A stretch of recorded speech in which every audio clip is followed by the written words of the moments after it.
Hi, my name's Kent Mathews, and a little bit of background about myself before I get into the presentation. My wife, Nita, and I moved to Colorado Springs in 2003, so we've been living here for 22, 23 years. It was a wonderful move for us. We moved from Arizona. And at that point in my life, I had earned my master's degree a number of years before. I was working in hospice. I worked for one of the hospices in town. And then from there in 2007, I left my hospice work and went over to the Pikes Peak Area Agency on Aging and did their family caregiver support program. And I did that for 17 years. So in my hospice career was a total of 15 years. My career at the Area Agency on Aging was a total of 17 years, so that's a total of 32 years. That's my second career. I'm not going to tell you what I did in my first career, but I've been around the block for a lot and learned a lot about caregiving, basically from my hospice patients and also from the caregivers who came in, and I provided consultations to them to help them figure out the puzzle of caregiving.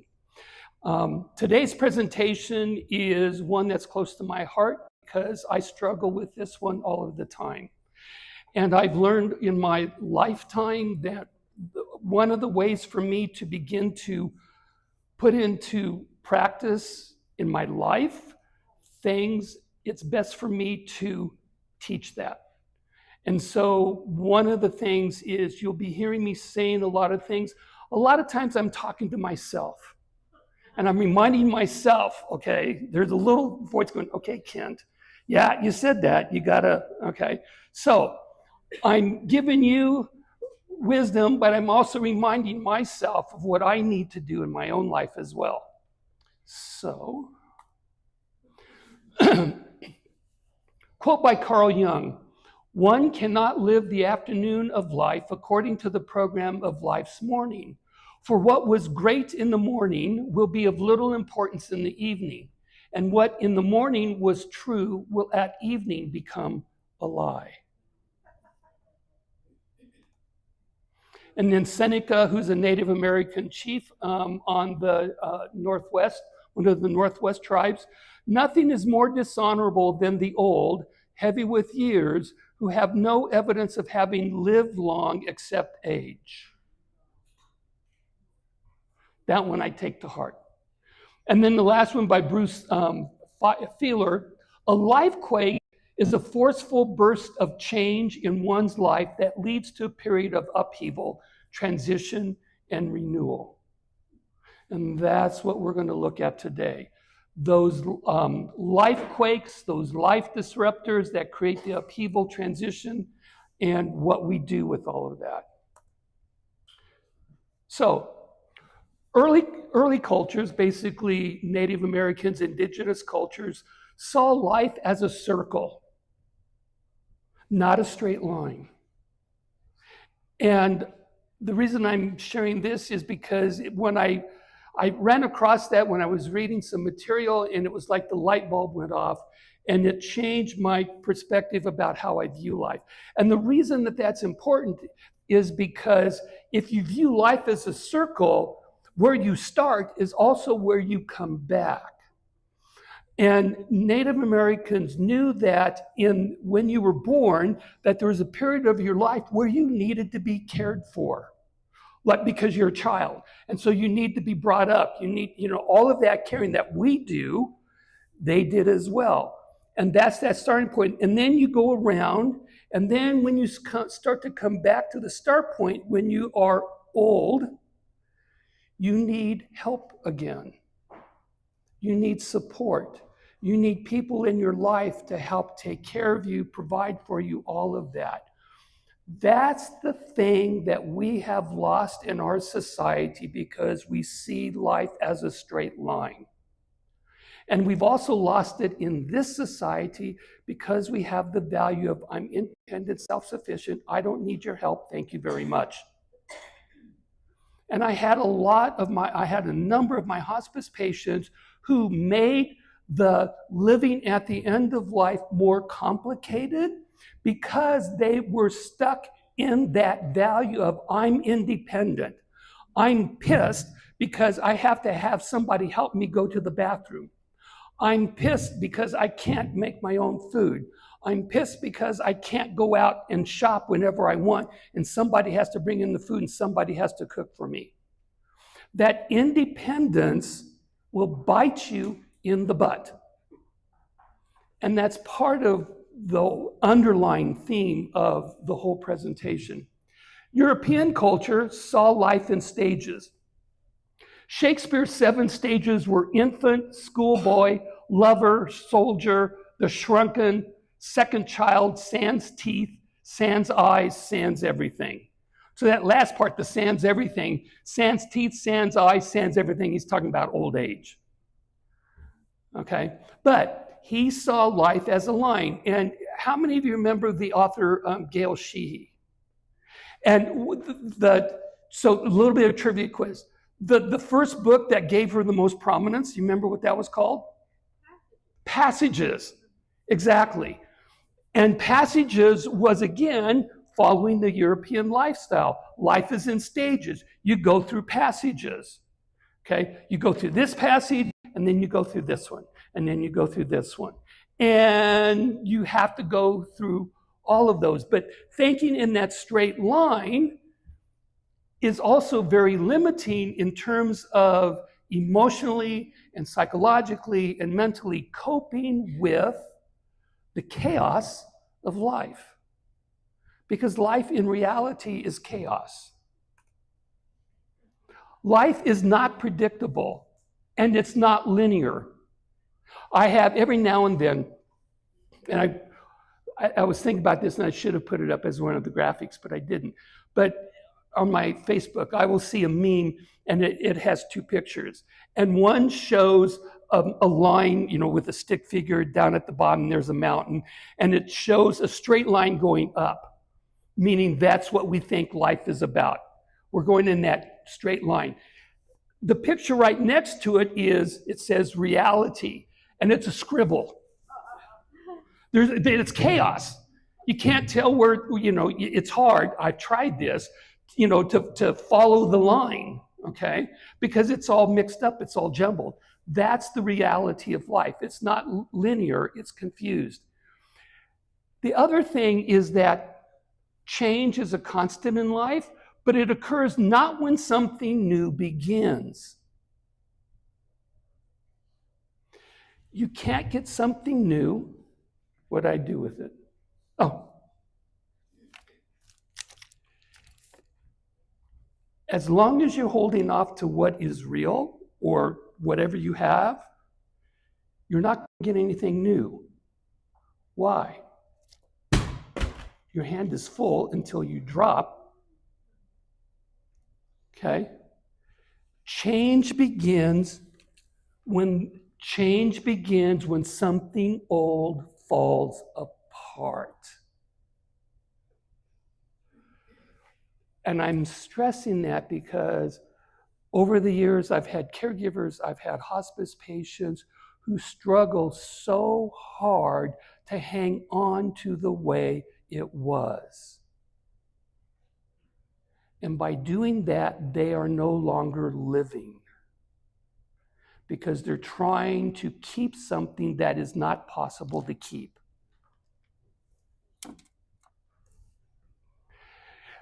The old falling apart forces us to go to something new or to new places. And I'll go into that a little bit deeper in just a little bit. And change can help people find new meaning, or it can cause people to shut down and become bitter. I've got a brother-in-law right now. He's on hospice care. He lives in San Jose, and he has been bitter most of his life. And the bitterness started when he was falsely accused of something by a family member, and it destroyed his marriage, and children want nothing to do with him. And rather than growing from it, he went inward and chose to become a hermit. And he is now as he continues to age, he's confused and he's bitter. And because he doesn't know what to do, because he's still focused on everything that he lost.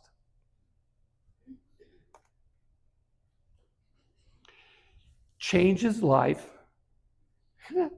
And the reason I'm slightly giggling to myself, I should put this in quote, it's what keeps life interesting. Now, interesting is a matter of your definition, because something could be happening and it's stressful and it's challenging and it is not interesting at all. In fact, you would go, what the crap?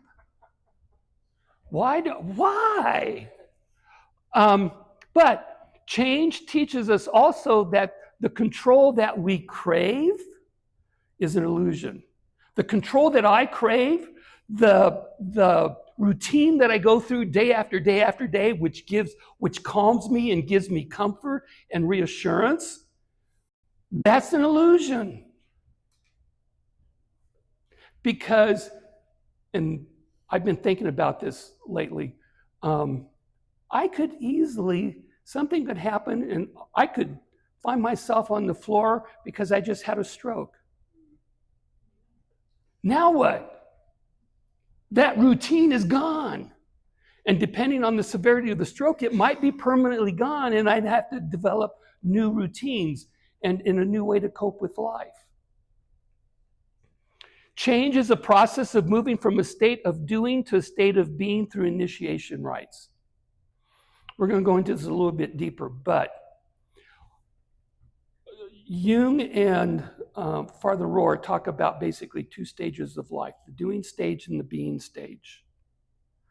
The doing stage is, if you think about it, when you see people in the room and you introduce yourself, and if you don't know them, you give them information about you, but it's about the stuff that you do. Okay? When you're working, it's easy. Oh, I work at Area Agency on Aging, I do the family caregivers, yada, yada, and it just kind of rolls off. Now, when you're retired, I'm retired. So what are you doing? Well, I'm retired. What are you doing? Okay? We define ourselves by the things that we do, not by who we be.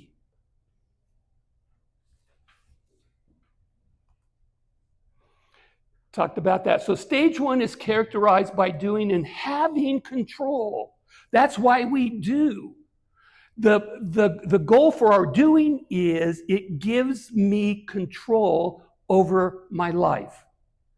And so we're taught to be in control of our destiny, our health, our finances, relationships, careers. And it's characterized, this state of doing is also characterized by solving and fixing problems and taking sides. It makes us problem solvers. It makes us fixers. Got to fix that in order to change it. It's not bad. I'm just saying that's what we do. And the other thing about that is, and have been involved, Colorado Springs is an age-friendly community, and I was involved with age-friendly 1.0. I was involved with age-friendly 2.0, and I've had input on the age-friendly plan for 3.0. And the way what fascinates me is aging, even in the age-friendly, is not described by things to help everybody be. It's always about what do you do. There are things that you can do to age well. And if you don't do those things, then you're not aging well. But nobody's talking about being. Who am I? My closest friend, college roommate, and he and I reconnected when I moved back to Colorado Springs, told me that my goal after I retired would be to take time to figure out who I am. Meaning, who do you be? And that's a whole different process of things. The doing stage is also defined by exclusive language. we wind up, in order to create finances or relationships or health, we have to create boundaries to define what we mean by all of that. And those boundaries, if you're not doing them, you're not part of it. You're outside of it. That's what excludes. Okay? And we have that a lot in our life. I'll mention this now because it makes sense. My first career was I was what they call a director of Christian education in the Lutheran Church Missouri Synod.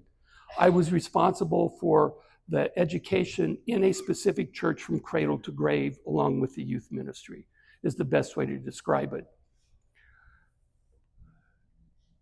Religion, denominations, churches, denominations specifically, create boundaries on how you believe. And in order to be considered a part of that denomination, you have to believe the same way.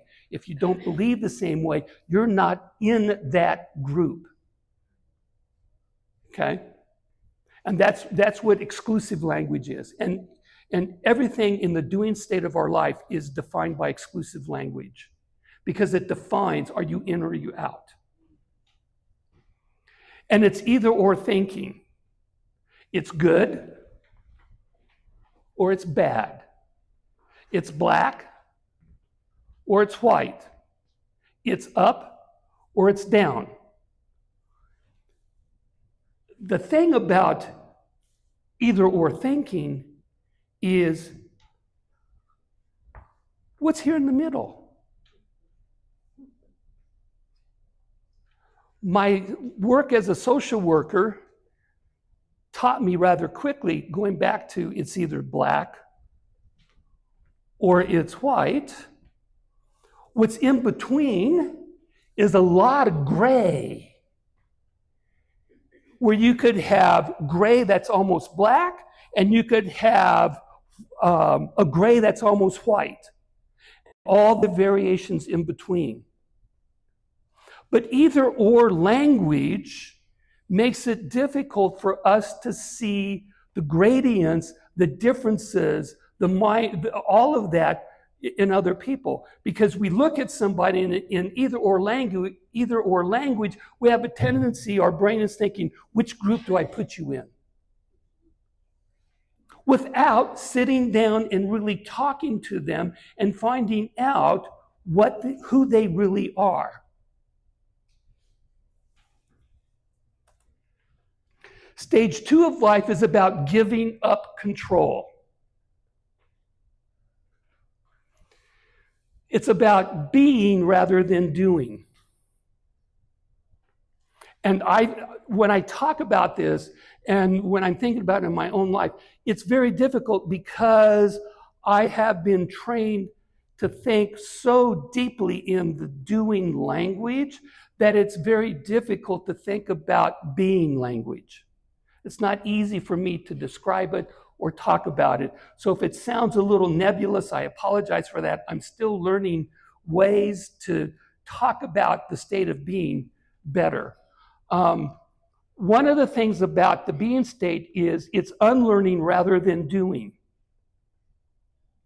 You have to let go of what you've been taught. What you were taught was correct, but not necessarily so. Because things change, perspectives change. And it's about letting go rather than holding on. It's about losing in order to gain. All of this stuff doesn't make sense if you are deeply ensconced in our society. Because we have a society that says you've got to win at all costs. You got to push. There are, classic example, there are professional football players who were phenomenal, excellent players, but somehow they aren't the best, the GOAT, greatest of all time, even though they performed at an extremely high level all their career. They're not the GOAT because of what? In the National Football League, you don't get anywhere. You're not considered the GOAT of anything unless you win what? The Super Bowl. And there are players who had phenomenal careers who are not in the Hall of Fame. Why? Because they never won a Super Bowl. That's how thank you. That's how insane this whole process is. About doing rather than being. About putting value on what we do, not putting the value on who we be. Our value really needs to be on who we be. Who am I as a person? Am I kind? Am I generous? Am I loving? Am I courteous? All of those, that's being, not what I do. Hopefully the being is strong enough that what I do, my beingness carries out into what I do. But you can't do it the other way around and do something to make you a better being. Because if you don't have it in you, it's not in you. And it's inclusive language. Inclusive language is hard to describe, but the best way to describe it is art. If you've ever been to an art gallery or whatnot, and you're walking through, and you're standing in front of a picture, and it's speaking to you. And it's bringing up all those emotions and all of those feelings. How? You're just looking at color and forms, but it's speaking to you. And the reason it's speaking to you is because somebody else could be standing next to you and seeing that picture in a totally different way, but it's speaking to them. Why? Because it's not being contained by a language. Poetry. And I can't remember how old I was when I realized this, but musical lyrics are basically, good musical lyrics are basically poetry that's been put to music, when you really think about it. But that's inclusive or inclusive language is, it speaks to you and you know it's crossing the boundaries because you're wondering, why am I feeling this way? Why is it touching that chord in me?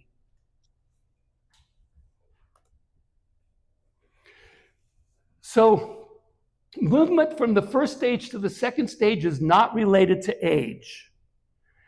This is important because we're trained to think in, like with Gail Sheehy and passages, Shakespeare, all that other stuff. You go to this stage and this stage and this stage, but remember the spaghetti on the plate?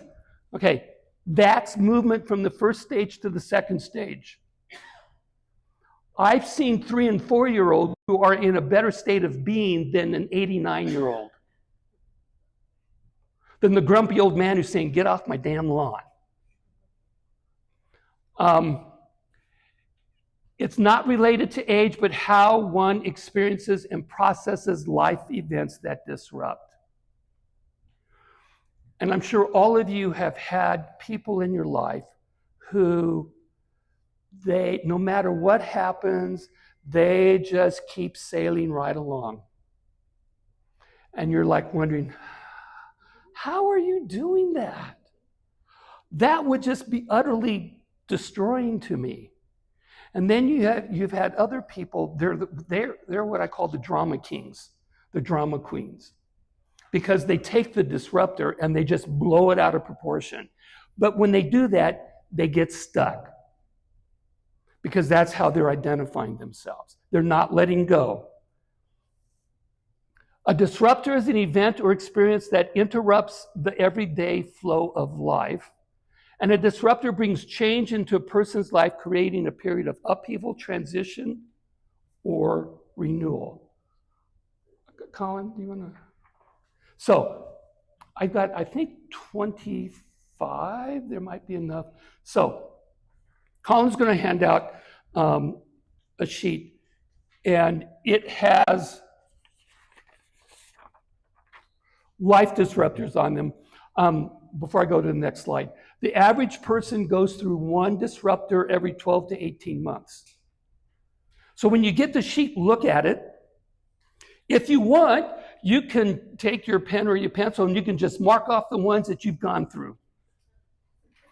And if you want to, you can put, if you've gone through it more than once, you can put a number next to it. Like number, 3 means you've gone through it 3 times or 2 times. And I guarantee you that there are life disruptors, and this is what my hospice taught me.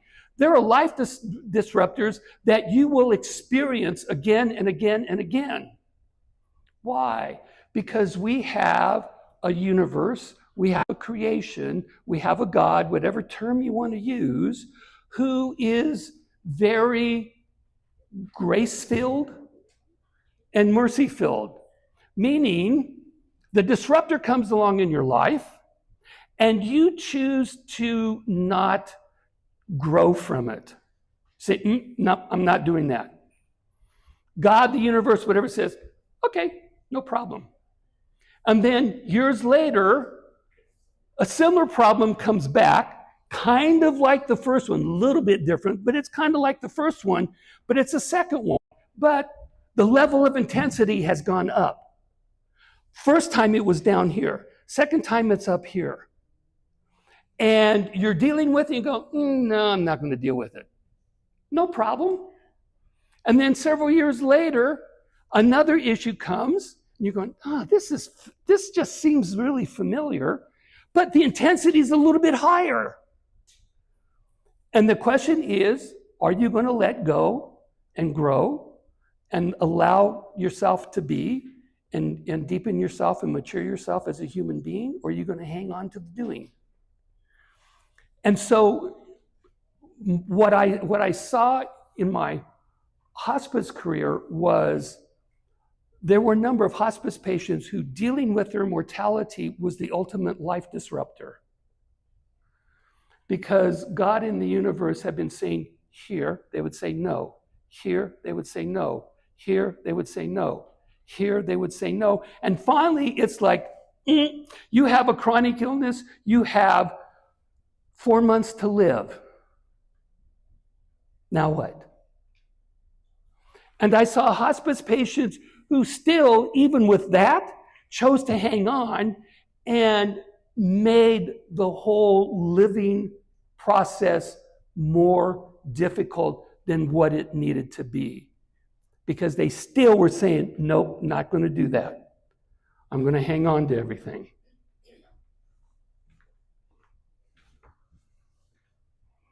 So there's 52 of those life disruptors. Bruce Feiler, who wrote a very good book, and this is where he calls it the deck of disruptors. Why a deck of disruptors? 52? But he got all these from interviewing people. He interviewed thousands, literally thousands of people, and came up with these basic life disruptors. And they're distributed equally across our lifespan. And the life disruptors challenge us to move from doing to being. Jung and Rohr would call the life disruptors initiation rites.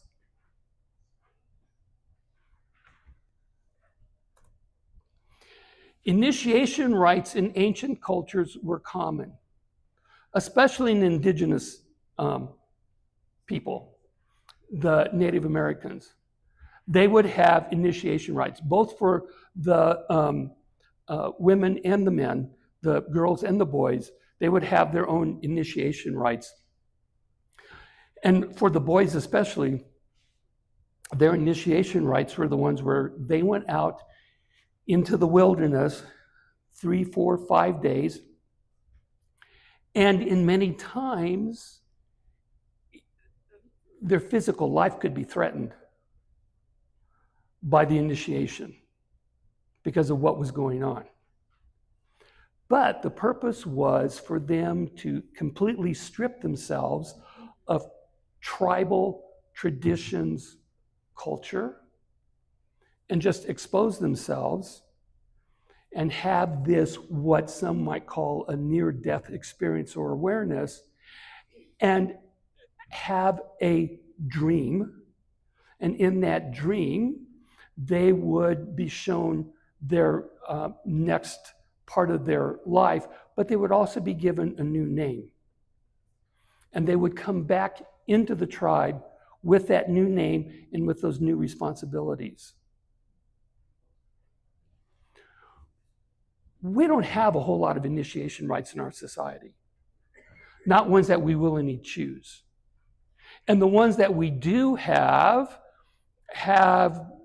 become kind of shallow. Thinking of what we're coming up right. We've started the season already. Next week will be one of the best graduations in terms of the cadets getting their bars and becoming officers, and then with the Thunderbirds flying over and all of that. So graduation is an initiation rite, but the way we've treated it in our society, depending on the families that are doing it, it can be rather shallow, not as significant as it used to be. And there are other initiation rites. I remember one that, again, because of how things are changing within our culture and between generations, driving, getting your driver's license, used to be a rather interesting initiation rite. Now it's I don't want to drive, or no big deal. Okay? And because we don't have a lot of initiation rites, sometimes it's hard for us to mark where we're at in our process of doing versus being. Which is why there's a lot of us who are kind of feeling lost in what's going on, who am I, where am I at, because we don't have those markers. And a lot of those life disruptors force you into an initiation rite. Force you to deal with something that you really don't want to deal with because you wouldn't choose it. For an example, one of them is, well, two of them off there on the list that I've gone through. One is a divorce of my parents. No, there's three. Divorce of my parents. I went through a divorce. And then the third one is bankruptcy. Went through bankruptcy. Oh my God. Talk about confusion, anger, shame, other people shaming me because I couldn't manage money, because my family couldn't manage money, and if we had done better, if we had, quote, done this, and this, we wouldn't have had to file bankruptcy. A lot of blaming going on.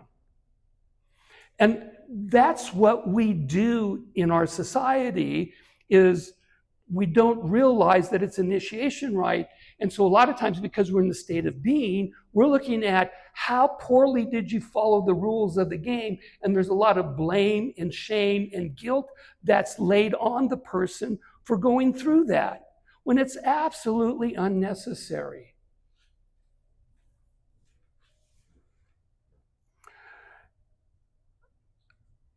The other thing about initiation rites, life disruptors, is they force the death of old beliefs and ideals, so new beliefs and ideals can begin to form.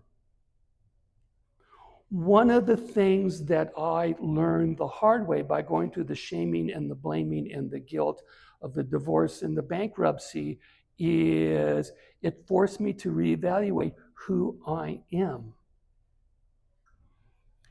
Not so much with the bankruptcies, but with my divorce from my first wife. I was in counseling for 10 months. Thank God I went to counseling, because that was my mentor, that was my guide to help me go through this and realizing the old beliefs that I had about marriage and how to let go of those, and then to look at new ideals, new beliefs about marriage. Because one of the things I remember, she asked me one day, she said, Kent,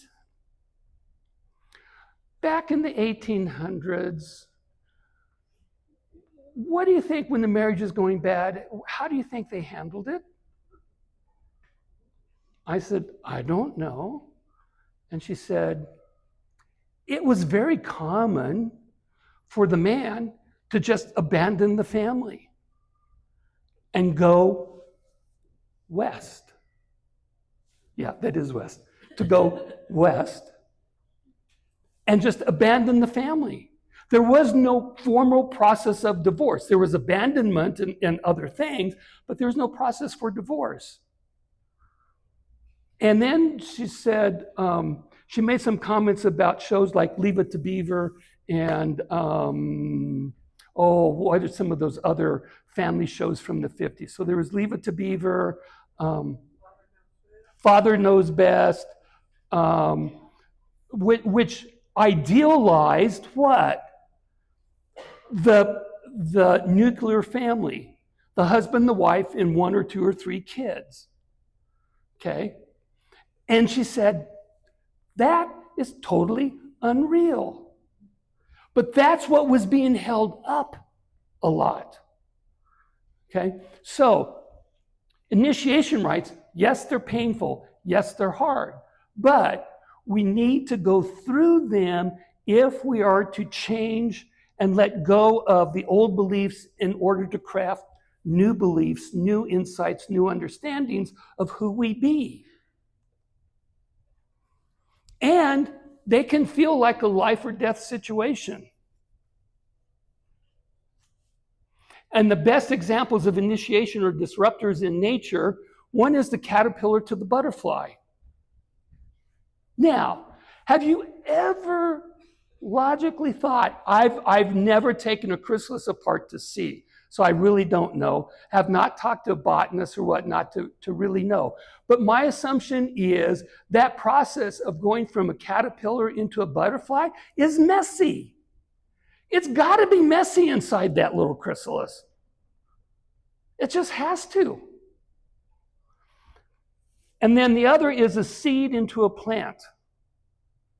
The seed literally has to die in order for it to bloom into a plant, and depending on the seed, for it, if it's like a seed that produces food, in order to produce the food that is needed, it has to go through that dying process. And we are so disconnected from nature, we don't see those cycles anymore.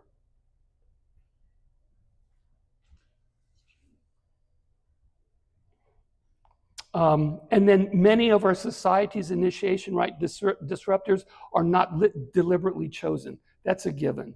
Who would choose to go through bankruptcy? Who would choose to go through divorce? Who would choose about half of those life disruptors on there? You'd be nuts or crazy to say, I choose that, I want to go through it. Which is why we don't know they're coming, by the way. And in initiation rites, life disruptors are often a very emotional experience of crossing the threshold from life to death. You literally feel like you are dying. And death is not just a physical dying, but going full depth, hitting bottom, going beyond where you are in control. That's what makes it so crazy. That's what makes it so challenging, because the control we crave as human beings and what we desire because it makes us feel comfortable, we don't have that. But going back to hitting bottom and going to a place where you're not in control, that creates liminal space. What's liminal space? Here you go. So liminal space it is an inner state created by an outer situation where we can begin to think in new ways. So we're feeling all this garbage and stuff inside of us, all of the nervousness, all of the anxiety, that we're feeling all of that. And that is there because we intuitively know we're no longer in control. What it is characterized when you're in the liminal state is characterized by silence,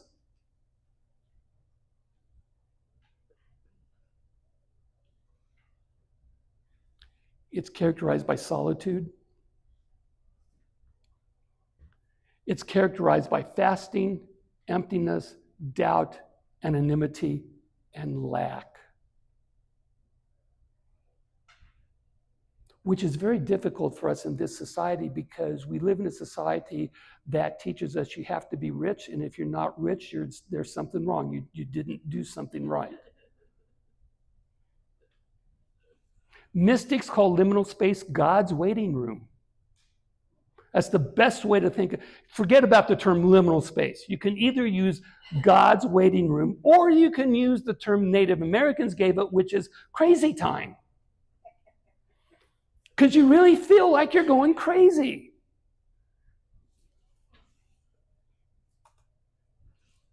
But it is a place of deep introspection. I can't tell you how many times when I was going through my divorce and our 2-year-old spent most of her time with her mom, the house was empty. Solitude. Silence.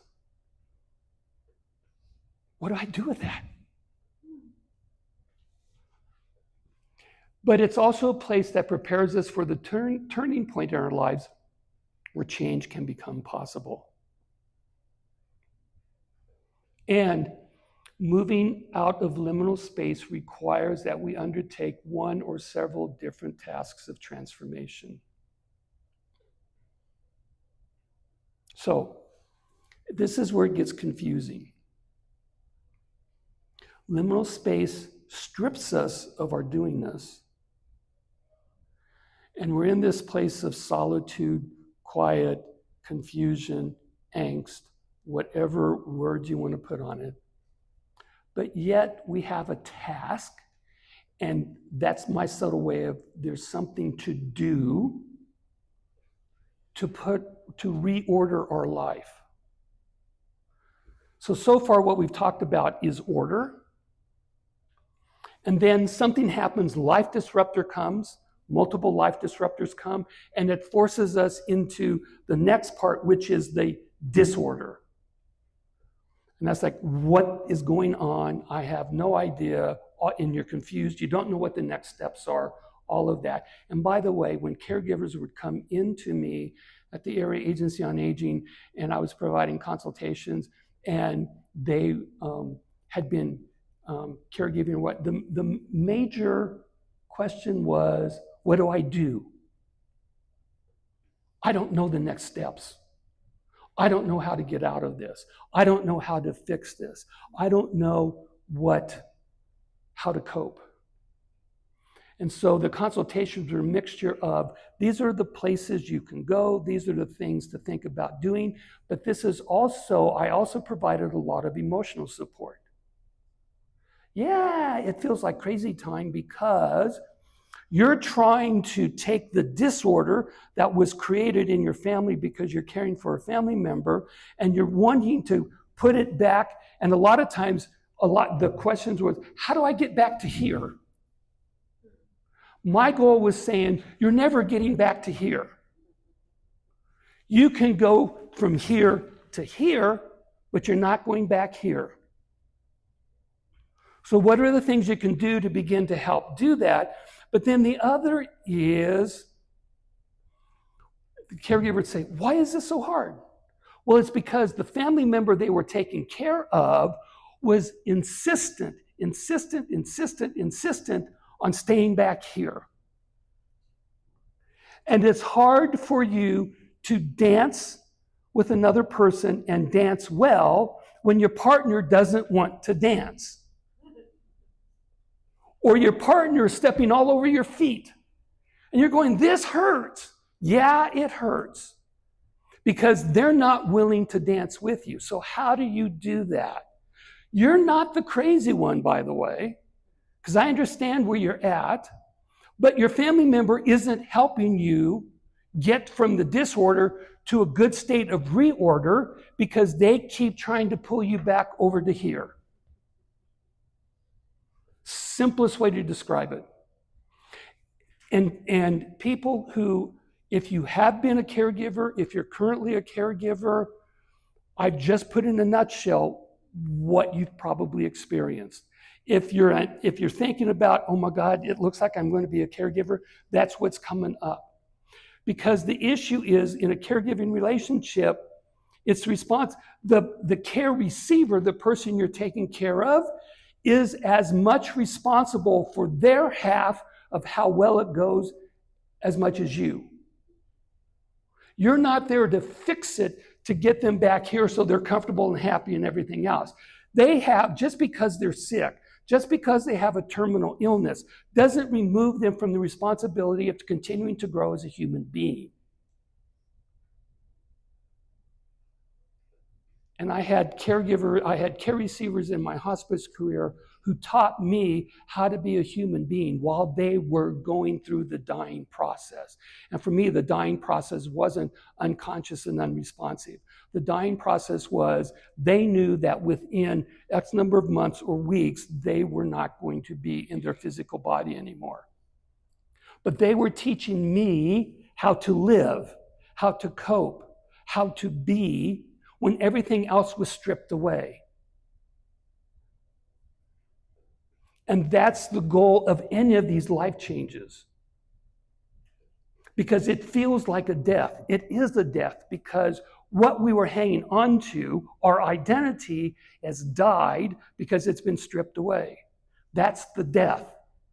So what are you going to do to resurrect yourself into a better human being from that death?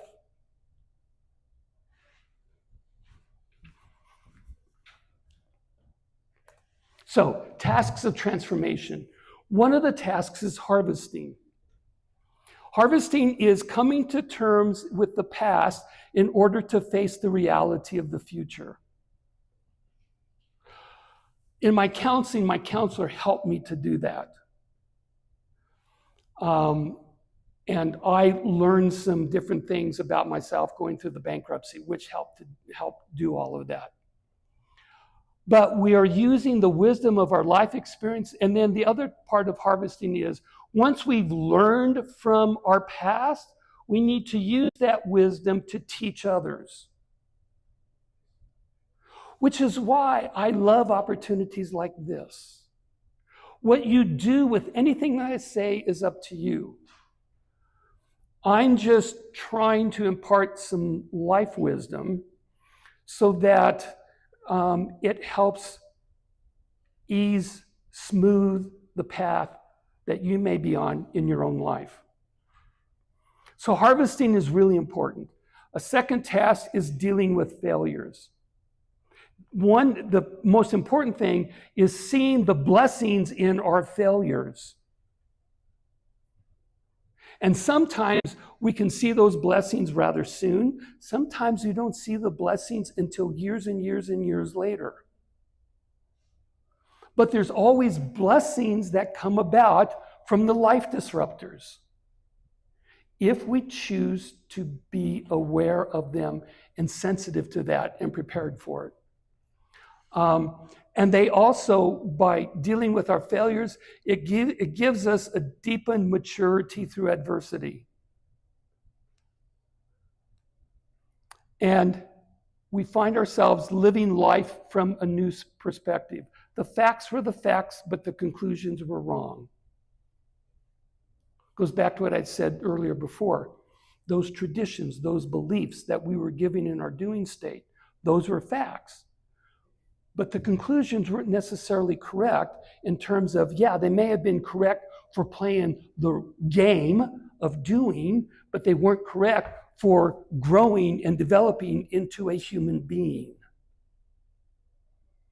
And so oftentimes we have to go through that stripping in order to be open to a new belief, a new perspective, which then deepens our maturity, which then deepens our beingness as a human.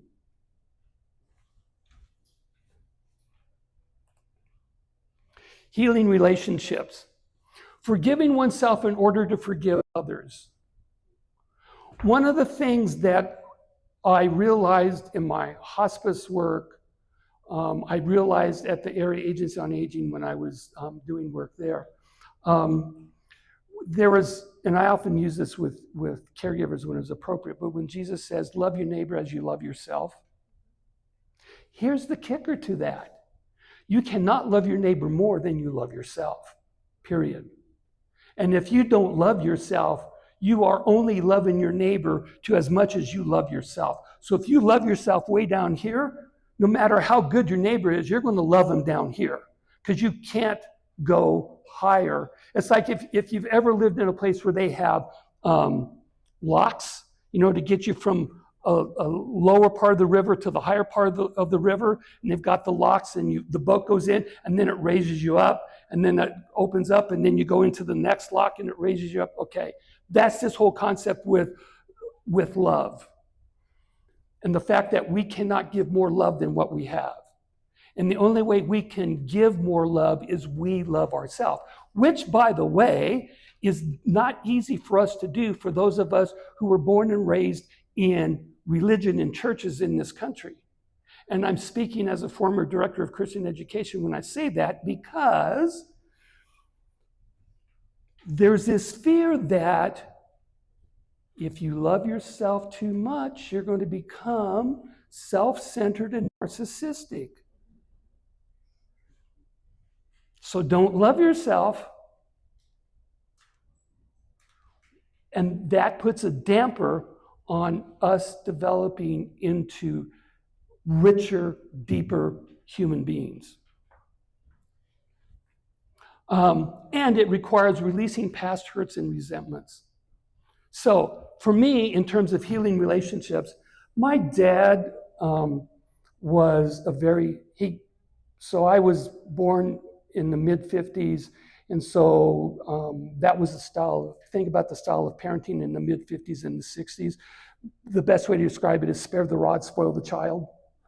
So there was a lot of discipline, a lot of sometimes unnecessary discipline kind of a thing. And my dad was a very angry man. He never physically abused us, but we were emotionally abused because of his anger kind of a thing. That's the nutshell of my dad. And my dad died unexpectedly in 1987. He had a pig valve and it ruptured, and he bled to death in the middle of the night in bed. So remember I said I went to counseling for 10 months when I went through my divorce. So it was probably month number 4 or so, and I walked into the counselor's office to sit down for a session, and first thing she said, "So how's it going?" I said, "Great, I feel really good." And then I said, I think we should be about done because I don't think there's anything else to talk about. She said, "Let's talk about your dad." I said, "What does my dad have to do with my divorce?" She said, "Let's talk about your dad." So, but here's how we talked about dad. So I was sitting in my chair that I normally sat in, and she had her desk over there, and at the end of her desk was another chair sitting over here. And so I'm sitting down, and her instructions were, "Kent, I want you to talk as your dad would talk about this topic," and I can't remember what the topic was, but I want you to talk about your dad. I want you to talk the way your dad would talk. So I just unloaded. I mean, it was kind of like vomiting, all over the place. And I feel really good about that. And she didn't say a word. She said, "Okay, now go sit in that chair over there." So I got up, walked over, sat down in the chair, and then she said, "I want you to respond back to everything your dad just said." Half of it I didn't remember because it was so laden with emotion. But so I talked back, and then she said, "Go sit back in the other chair." I sat back down in the other chair, and she said, "Now, as your dad, respond to what you just said." And that exchange went back and forth. Okay?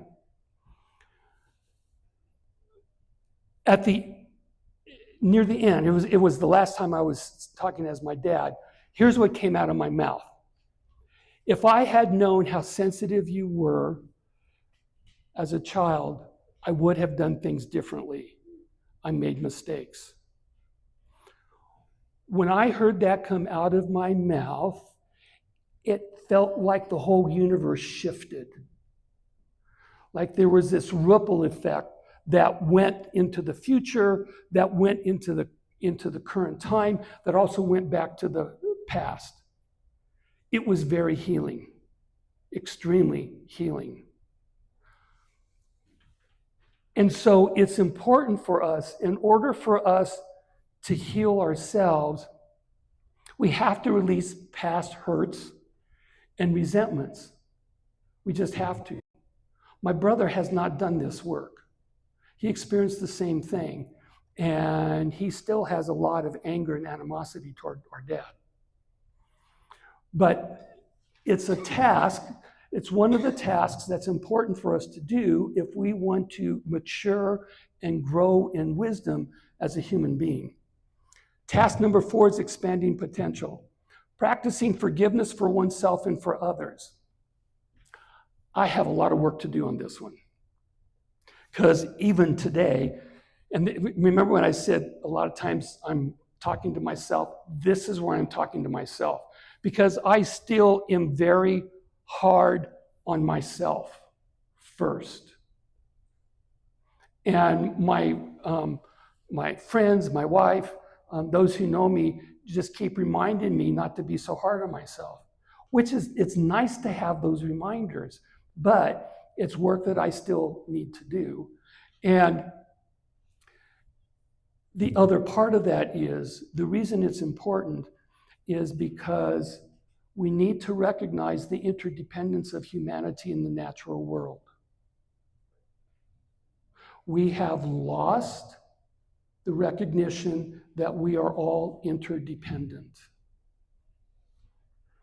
There's a saying, and I'm an energy worker, I do Reiki and therapeutic touch, and so I'm aware of that subtle energy that's in creation, that subtle energy that's in the life force, which is why I prefer to do stuff like this in person with all of you sitting here, because my energy field is interacting with yours, and your energy fields are interacting with mine. And I don't get that when you do a Zoom thing. But there's a saying that a butterfly who flaps its wings in New York creates a whirlwind in Asia because of the ripple effect, because of that interconnectedness. What we know about quantum physics, you can take two particles, and they're separate particles, and you can put them next to each other, and then take the one particle and send it halfway around the world. They've done this experiment, so that's why it works. And they send it halfway around the world. Then so they're on other sides of the world. They stimulate this particle responds, and so does that one on the other side of the world. That's how interconnected we are with nature and with ourselves. And going back to this, I'm independent, self-sufficient, I don't need your help very much, that's destroying our sense of community. We no longer have a sense of community, not because we're following old values and traditions and we have to get back to them. We have lost a sense of community because we have a hyper-individualism that has created tribalism. And that tribalism is a us versus them mentality. We've lost the ability to sit down having opposing views. We've lost that ability to sit down at the same table and have a decent conversation with each other and acknowledge, that what we're being heard and try to reach common ground. We're losing that ability, and it's frightening because it's creating a society that's not going to be livable for any of us to be in. But we are truly interdependent. And anything that we do, think, say, or feel has an impact on those around us. Task number 5, which is the last one, is resurrecting unlived lives. The unlived lives are those things that we were told we couldn't do and we had to put them on hold. Like, and I didn't do this to my daughter.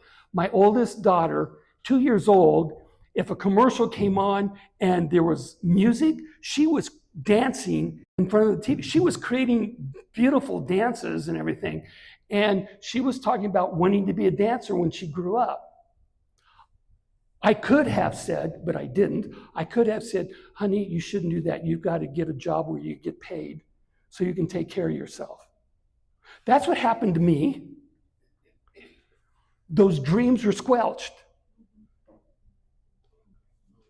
Because if you follow those dreams, you're going to be dependent on society to take care of you. And oh my God, you can't do that.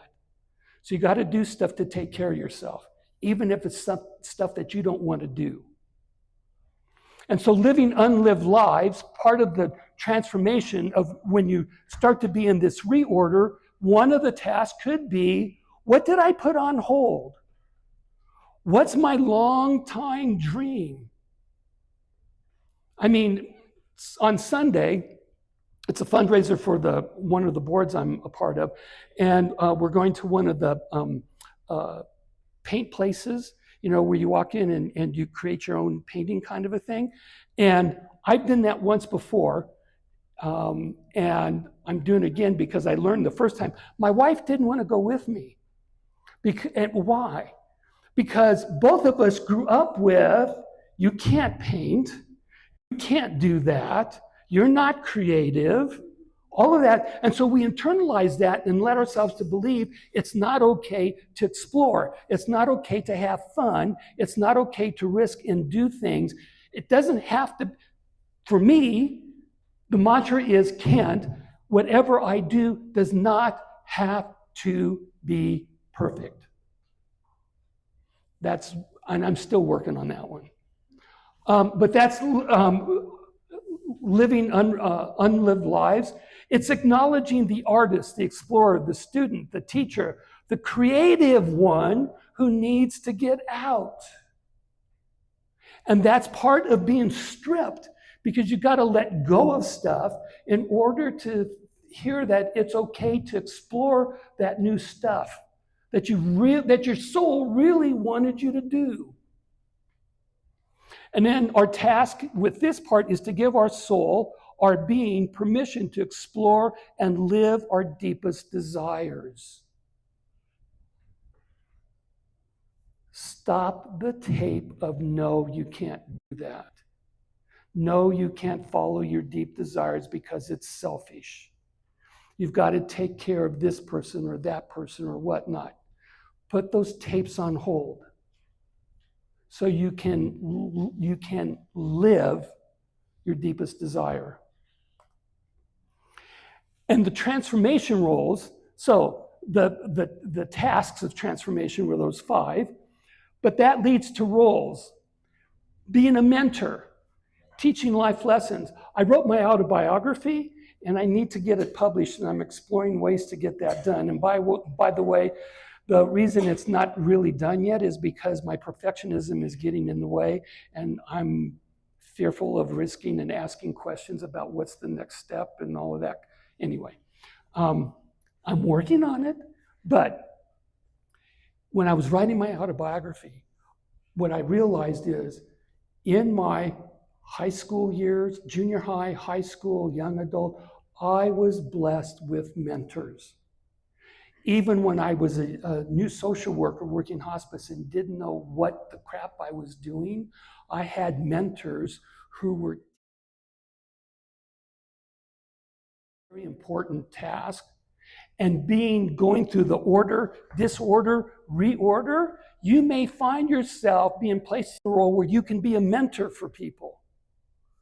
And if that's the case, please, please, please do that. Because we need more mentors in our lives. Mediators. Mediators resolving civil, racial, and intergenerational conflicts. We need people who can understand this whole process and pull people together and mediate them walk with them through that whole process to come to a resolution, an activity that they wouldn't have come to if they didn't have a mediator walking them through the whole process. Monitors, the watchdogs of public and corporate bodies. I'm going to leave that one because if I start talking about that one, I'll get in trouble. Mobilizers, the movers and shakers for needed social change. And then motivators, urging people from self-interest towards the public good. Those are the roles that are available to you by going through the order, disorder, reorder, if you choose to do those. And then what's the results of the transformation? One is that it provides an inspired approach to life that nurtures future generations. That's my goal in my retirement, is to do stuff that will nurture future generations. That's why I'm writing my autobiography, is to leave a history for my grandkids, my greats, great, however, to leave something for them that hopefully will give them insights and possibly nurture them. I don't know if it will or not, but I know it definitely won't if I don't do it. And then providing a model of transforming work into a source of inner fulfillment. One of the things that I have realized by writing my autobiography, my hospice work and my work at the Area Agency on Aging, yes, they had moments of frustration and anxiety and all of that, but I also had a lot of inner fulfillment from being at the bedside of people who were living the last part of their life.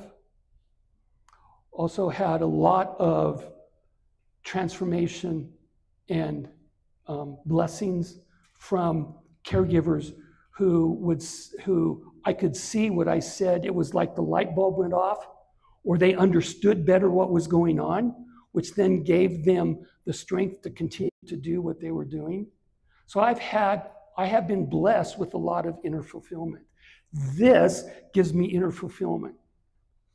And so I thank you from the bottom of my heart for the blessing that you're giving me today by sitting here and listening to whatever blabber is coming out of my mouth. But thank you. Providing or encouraging others to use their potential for the common good of everyone. All of us. We have to, and I'm saying it from this perspective because that's the perspective I had. My belief was that what I was doing didn't have a whole lot of effect because I wasn't on the world stage. I wasn't a rock star. I wasn't a Taylor Swift. I wasn't, a person who had gobs of money and, a huge foundation and could just throw money at things and change the world by throwing money at stuff. I've been on a very small stage. But what I'm realizing is all of us are given the opportunity when we go through the order, disorder, reorder, we have the opportunity to use those new insights for the common good, even if it's that small circle of family or neighbors that are around us. As long as we can make their lives better by our wisdom and what we've learned by going through what we learned, then we have been successful in that transformation process. And then teach and model the interconnectedness of the global community. Please, please, remember we are all interconnected. And then the last is be responsible for the transmission of love and wisdom to the next generations. The indigenous people, the Native Americans, changed that a little bit to say to be responsible for the transmission of love and wisdom to the next 7 generations. And even if we do that within our small circles, we will begin to transform where we're living, and we will make a difference. So thank you very much. Oh, quotes. 2 quotes. No, 3. Martin Luther King, an individual has not started living until he can rise above the narrow confines of his individualistic concerns to the broader concerns of all humanity. That is a very important quote today. Bruce Feiler, the difference between success and failure, between a life of fulfillment and a life of frustration, is how well you manage the challenge of making meaning in your life. And I've given you some ideas of how to do that, of being aware of going through the order, the disorder, and then the reorder. And then Fred Rogers. Often when you think you're at the end of something, you're at the beginning of something else. I felt that many times. My hope for all of us is that the miles we go before we sleep will be filled with all the feelings that come from deep caring, delight, sadness, joy, wisdom. And that in all the endings of life, we will be able to see the new beginnings. Thank you for being here and for taking your time to be with me today. Thank you very much.